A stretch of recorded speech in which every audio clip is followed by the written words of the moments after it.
The Szebnie concentration camp was established during World War II by Germany, within the semi-colonial territory of general government in the southeastern part of occupied Poland. It was located near the town of Szebnie, approximately 10 kilometers east of Jasło and 42 kilometers southwest of Rzeszów. The facility was constructed in 1940 originally as horse stables for the Wehrmacht, adjacent to a manorial estate where the German office is stationed. Over the course of the camp's operation, thousands of people perished there, including Soviet prisoners of war, Polish Jews, non-Jewish Poles, Ukrainians, and Romani people.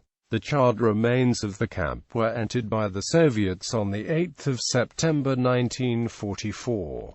Camp operation. The camp covered an area of about 10 hectares with some 35 barracks eventually. First, it became a POW camp in late June 1941 for some 6,000 Red Army soldiers, captured in the Soviet zone of occupied Poland after the implementation of Operation Barbarossa. The POWs built the first 20 barracks with 3-level bunk beds. Most of them perished from disease and hunger, with no heat in winter and no laundry or bath, up to 200 a day. The only person who courageously helped the sick during typhus epidemic was a young lady, Helena Goreska, who paid for it with her own life in 1942, infected with typhus.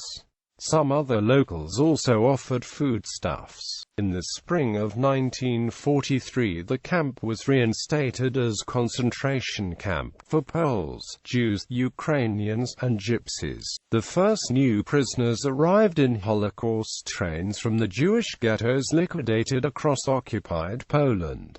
By August, it held 1,040 people. By the fall of 1943, the number of prisoners reached 5,000, including Jews and non-Jews from Rzeszów, Tarnów, Bochnia, Jasło, Frystak, Dukla, and Pustkov. The Jews had been appointed the camp's only capos, compelled to maintain discipline and administer torture. Eventually, the camp held about 10,000 deportees, men, women, and children. Some prisoners were employed at a tailor shop from the German military, but most worked at various earthworks in the area, at the gravel pit, in the SS farm, at the oil refinery in Neglovice, and at the Hitler's bunker in Stepina. The camp was surrounded by barbed wire fences with 6 guard towers and searchlights around the perimeter. The camp commandants included Untersturmführer Anton Scheidet, Hauptsturmführer Hans Kellermann, and SS Hauptsturmführer Karl Blank. Notably, stealing collected gold and money for personal enrichment was a common practice among concentration camp commandants. 2 of them, Koch and Florstedt, both from Majdanek, were executed by the SS for the same reason in April 1945.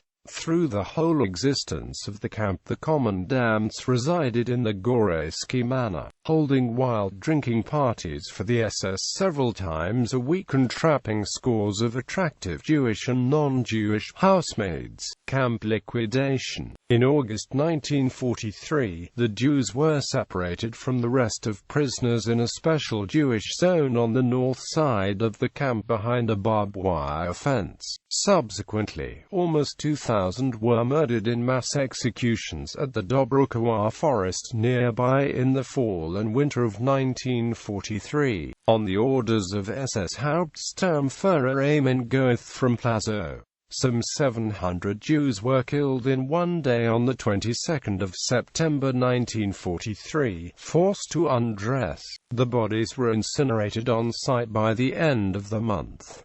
On the 6th of October, another group of 500 Jews were shot and burned. On the 5th of November 1943, some 2,800 Jews were loaded onto Holocaust trains to meet the death in the Auschwitz concentration camp. 7 are known to have escaped.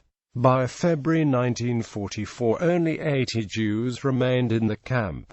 They were transported to Kraków Plazo. Most of the remaining non-Jewish prisoners were evacuated in 14 to 25 August 1944 further west to Grebo Camp, except for some 300 of the weakest. The camp was used temporarily for 4 months, to keep additional Soviet powers. It was known as Stalag 325 even though in 1942 it was known as Stalag 327, apparently not perceived as sequential by German administration. The powers were massacred by the Ukrainian 14th Waffen-SS Division soldiers, brought in specifically for this purpose from the SS Heidelager troop training facility in Pustkov nearby. Most of the barracks were burned down. The remains of the camp were entered by the Soviet Red Army on 8 September 1944. The site has not been protected legally. Usable building materials were eventually hauled away.